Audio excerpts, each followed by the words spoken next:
Selamat siang semua.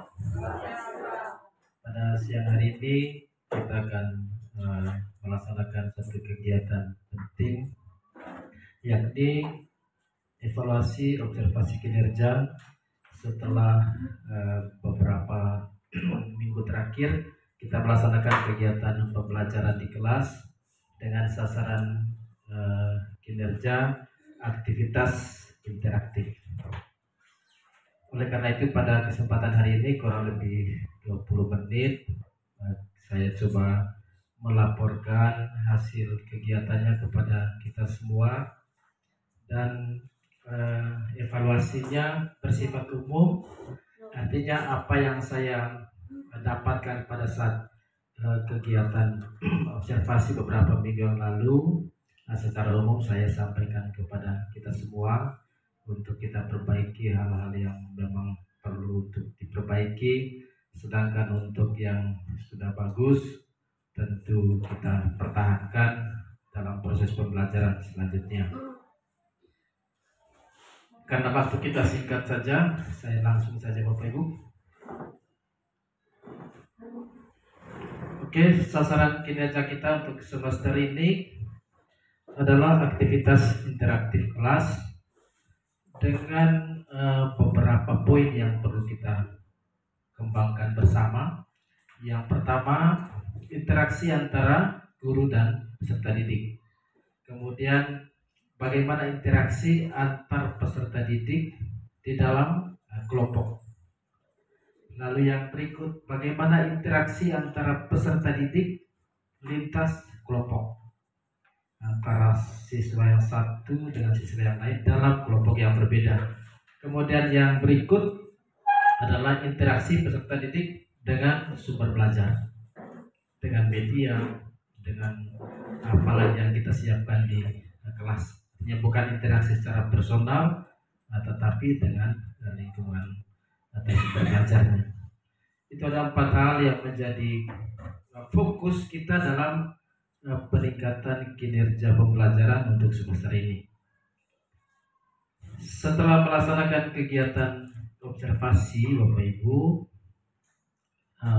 ditemukan beberapa catatan, bukan hanya catatan saya tapi juga catatan tim. Ada Ibu Gin, ada Ibu Mel juga yang melaksanakan observasi. Yang pertama, untuk sasaran kinerja semester lalu, sebetulnya itu kan harus berkesinambungan, berkelanjutan. Artinya tidak berhenti hanya ketika sasaran kinerjanya sudah selesai, tetapi dibangun seterusnya.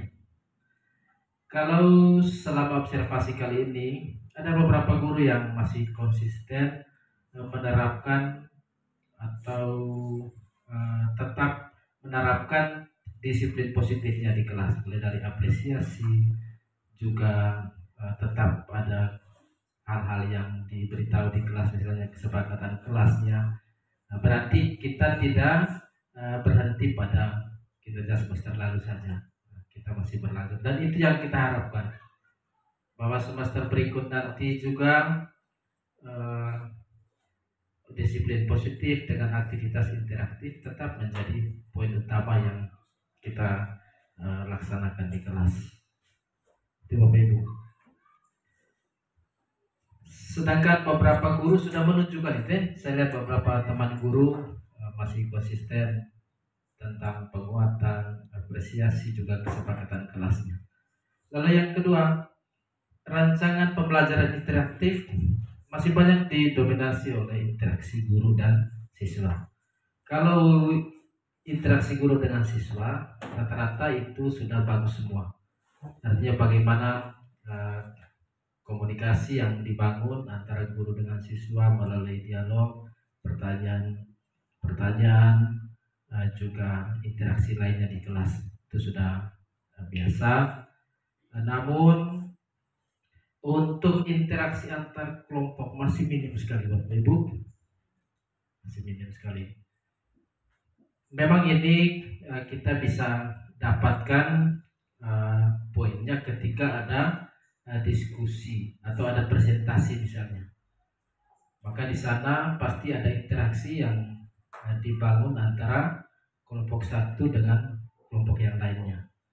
Nah, dan yang memfasilitasi itu adalah guru. Bagaimana kita membangun atau memfasilitasi prosesnya supaya interaksi itu harus bisa terbangun, harus ada melalui dialog antara siswa yang satu dalam kelompok sebelah dengan kelompok yang lainnya. Nah, biasanya difasilitasi melalui ada presentasi. Kalau siswa lain misalnya diberikan kesempatan atau ruang untuk menanggapi atau bertanya, mungkin hal-hal sederhana, tetapi itu sangat memberikan kontribusi positif terhadap aktivitas interaktif dalam kelas. Juga mungkin dalam kelompoknya juga masih ada yang cenderung tidak aktif, didominasi oleh siswa tertentu. Itu yang perlu kita perbaiki. Beberapa kelas, beberapa guru sudah bisa menunjukkan itu, sudah bisa membangun atau memfasilitasi interaksi antara siswa dalam kelompok yang satu dengan kelompok yang lain. Namun secara keseluruhan mungkin persentasenya belum mencapai 50%, dan itu tugas kita untuk kita bisa perbaiki. Lalu pertanyaan stimulus untuk membangkitkan suasana diskusi kelas juga belum maksimal. Di pertanyaan atau di lembar observasi itu ada tulisan begini: guru sudah memberikan pertanyaan stimulus yang bisa memicu diskusi kelas. Kita yang memberikan pertanyaan. Beberapa guru pertanyaannya sangat sederhana dan itu membuat siswa bisa memahami pertanyaan dengan baik dan bisa menyampaikan jawaban. Namun belum semua ya. Karena pertanyaan kita terlalu berat dan membuat siswa juga agak susah untuk memikirkan jawabannya, sehingga barangkali itu juga yang menjadi poin untuk kita perbaiki. Pertanyaannya yang sederhana saja. Lalu kalau siswa tidak menjawab, jangan menyerah. Ayo beri mereka motivasi, beri pertanyaan penuntun supaya apa yang kita tanyakan bisa dijawab. Dan tentu di sana ada aktivitas, ada komunikasi antara guru dengan siswanya. Tapi kalau mereka tidak menjawab, berarti komunikasinya tidak berjalan, tidak ada interaksi yang positif di sana. Poinnya adalah pertanyaannya harus sederhana. Kalau belum bisa dijawab juga diberi pertanyaan penuntun, juga motivasi siswa supaya bisa menjawab. Mungkin untuk teman-teman kelas rendah berpikir begini, agak sulit kami membangun komunikasi. Ya tentu kami observer juga melihat sasarannya sekarang di kelas mana. Tapi ini evaluasi secara umum. Yang berikut juga pembagian peran dalam kelompok. Kalau dalam teori ini perannya harus diberikan oleh guru. Jangan membiarkan peserta didik mengatur perannya sendiri dalam kelompok. Misalnya kelompok itu menentukan ketuanya siapa, atau siapa yang presentasi dan sebagainya. Kalau dalam aktivitas interaktif untuk sasaran kinerja kali ini, yang memberi peran itu sebaiknya guru. Guru yang membagi peran. Tujuannya adalah untuk menghindari monopoli dari siswa tertentu di dalam kelompok itu, sehingga isi terus ke tetap diri ketuaan. Itu yang perlu diperbaiki.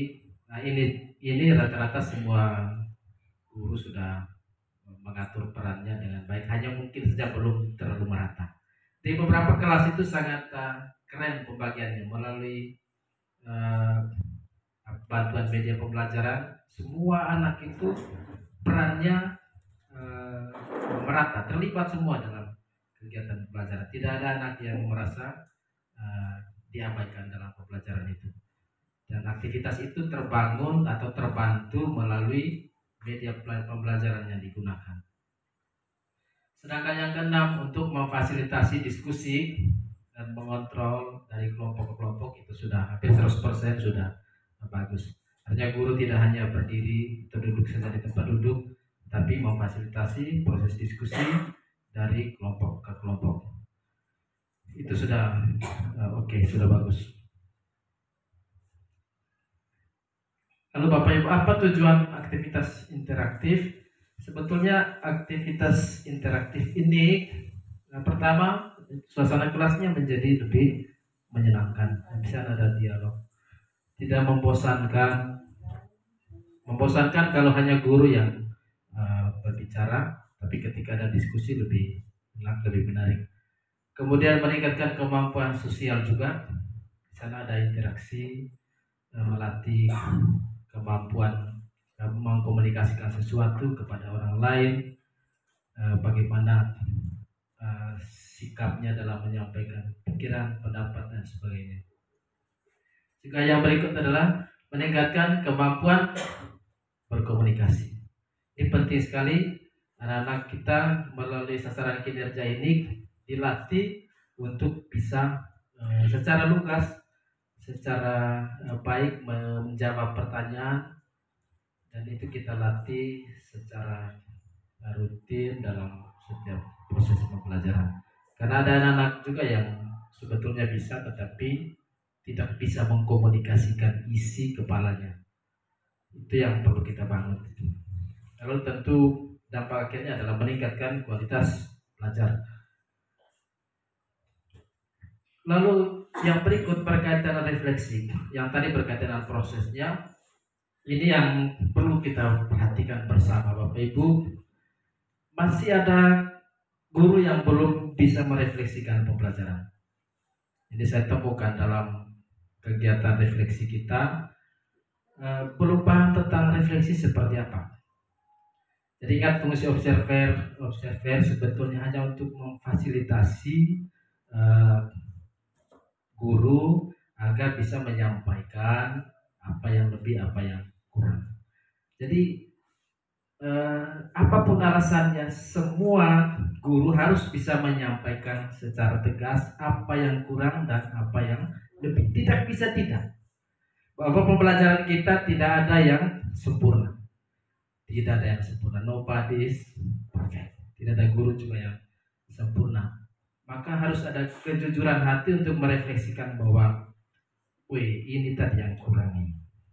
Kalau ini tadi menurut saya sudah bagus. Kalau kita tidak bisa menyampaikan kekurangan pembelajaran kita, maka observer juga akan kesulitan untuk memberikan masukan. Karena kita sudah menutup ruang bahwa kita sudah sempurna, tidak ada ruang kita berikan masukan. Dan di situ nanti bisa ada pertentangan ego kita dengan observer. Dia masih mengetahui kan, apapun masukannya, karena kita sudah menutup ruang bahwa tidak ada yang kurang. Maka itu yang harus kita perbaiki. Refleksi bertujuan melihat ke dalam diri apa yang kurang dan apa yang lebih. Kita bisa mengidentifikasi semua. Dan dengan demikian kita bisa menjadi guru yang terbuka, grow mindset. Lalu menjadi guru yang realistis dan berpikir positif. Itu manfaat refleksi. Kalau kita sudah menemukan sendiri hal yang kurang, saya yakin observer pasti tidak banyak ngomong lagi, karena sudah bisa menyampaikan hal-hal yang kurang dari dalam diri ketika melaksanakan proses pembelajaran. Mungkin ini poin yang untuk teman-teman yang selama observasi selalu berikan kepada observer. Nah, misalnya saat kita mulai refleksi sudah, saya sebetulnya cenderung untuk coba menggali itu, harus kita maknai. Tapi ada yang memang tidak mengungkapkan. Maka ketika tidak mengungkapkan, memang terpaksa harus observernya yang ngomong sudah. Oh, ini yang lebih, ini yang kurang. Sehingga catatannya, poinnya bahwa untuk observasi ke depan, bahwa setiap kita wajib untuk bisa merefleksikan prosesnya, apa yang kurang. Tidak mungkin tidak ada yang kurang. bahwa kalau kita memang melihat sudah sesempurna mungkin, biasanya orang yang rendah hati selalu meskipun sudah baik selalu mau itu nanti kurang. Nah, itu biasanya. Mungkin refleksi ini mengajarkan kita untuk seperti itulah. Itu poinnya. Kemudian tentu di samping itu saya menyampaikan apresiasi untuk guru yang sudah konsisten menerapkan disiplin positif yang merupakan indikator kinerja semester lalu. Juga apresiasi untuk guru yang menyiapkan media pembelajaran yang sangat mendukung aktivitas interaktif kelas. Beberapa kelas medianya sangat bagus dan itu memicu interaksi yang luar biasa di dalam kelas itu, sehingga menjadikan kelasnya sebagai kelas yang menyenangkan dan tidak membosankan. Lalu saya juga menyampaikan apresiasi untuk guru yang pengelolaan kelasnya baik, bisa mengatur kelas itu dalam proses pelajarannya, juga teman-teman yang menata kelasnya dengan baik, meskipun dengan situasi dan kondisi ruangan kita seperti ini, tetapi kita masih bisa dengan cara kita masing-masing menata kelas sehingga kelas menjadi kaya literasi dan numerasinya di kelas. Lalu apresiasi juga untuk guru yang penerapan aktivitas interaktifnya sudah baik sekali. Tentu Bapak Ibu bisa melihat di hasil penilaian atau hasil observasi kinerja dari 3 hal itu kira-kira mana yang kurang. Yang pertama itu peran. Kalau itu kurang, nggak berarti pembagian peran kita dalam proses pembelajaran masih kurang. Nah, yang kedua apa kemarin? Bapak Ibu juga kan dapat itu. Yang kedua, proses diskusi, ya, menyampaikan pertanyaan yang memicu diskusi kelas. Itu yang ketiga. Yang kedua, yang ketiga apa? Memfasilitasi proses diskusi. Sehingga dari 3 itu tinggal dilihat mana yang masih kurang, silakan diperbaiki. Apresiasi bagi guru yang merancang pertanyaan diskusinya sangat baik. Ada beberapa teman guru yang menyampaikan pertanyaannya dan terkait dengan proses pembelajaran, dan itu membuat suasana kelasnya lebih komunikatif, banyak jawaban-jawaban yang kadang gurunya juga kaget, ternyata siswa ini bisa menjawab sekeren ini. Memang ada juga yang di luar konteks, itu biasa. Apresiasi untuk guru yang sangat baik dalam memotivasi murid untuk menyampaikan pendapatnya. Ada yang tidak bisa menyampaikan, tapi setelah dimotivasi akhirnya keluar dia punya kata-katanya. Saya di kelas 4 itu, saya beberapa kali observasi di kelas 4, beberapa guru juga yang kenal di situ. Rafa selalu tampil gemilang di kelas. Kita melihat pasti ada hal positif. Kemudian berkaitan dengan tindak lanjut, beberapa teman sudah mengisi tindak lanjut. Tolong perhatikan baik-baik mengisi tindak lanjut. Bapak Ibu, saya hanya mengisi 3 saja. Kalau Bapak Ibu punya refleksi selalu mempersalahkan orang, maka itu nilainya pasti rendah. Itu pasti di bagian 1. Nanti saya kasih tunjuk nanti. Tapi kalau refleksi kita refleksi ke dalam, maka itu nilainya nanti di tengah-tengah. Tapi kalau yang ketiga, refleksinya di dalam dan kita menjelaskan dampaknya terhadap proses pembelajaran, maka itu nilainya lebih tinggi. Tentu saya juga tidak bisa klik semau saya, tapi sesuai dengan isi refleksi Bapak Ibu. Ini refleksi harus bisa melihat ke dalam diri, bukan mempersalahkan pihak lain. Yang sudah isi, kalau apa memang harus diperbaiki memangnya.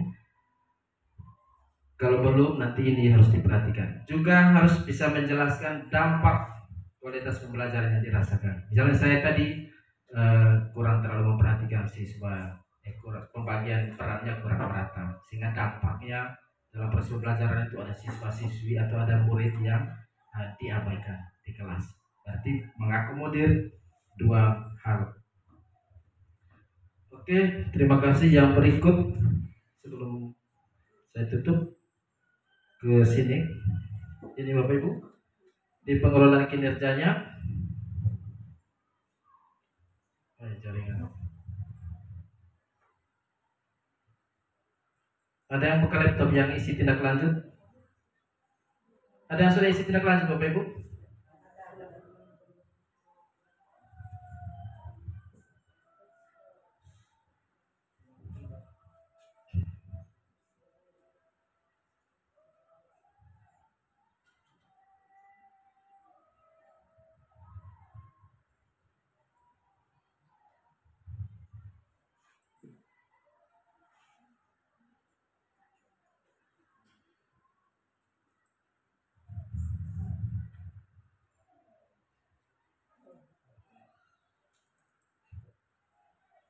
Sudah jaringan.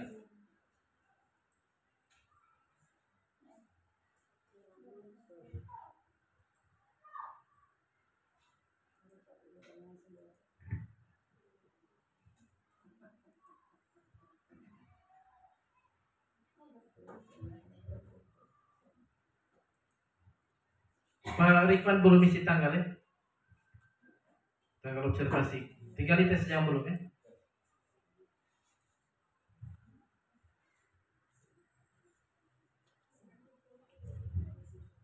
Oke, mungkin agak lama.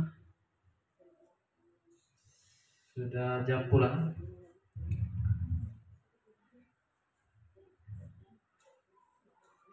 Oke, Bapak Ibu, jaringan kurang bagus. Nanti saya screenshot saja taruh di WA Group. Poinnya tadi untuk refleksi itu ya, tolong diisi dengan baik refleksinya. Karena sistem juga pasti merekam kita punya kalimat-kalimat kerjanya I itu. Kalau sudah ke situ, maka tolong bagi yang sudah bisa edit kembali ya, karena saya belum nilai tindak lanjut, mungkin masih bisa diubah. Beberapa mungkin sekitar 6 yang sudah isi tindak lanjut, jadi tolong diperbaiki. Oke, itu saja yang ingin saya sampaikan hari ini.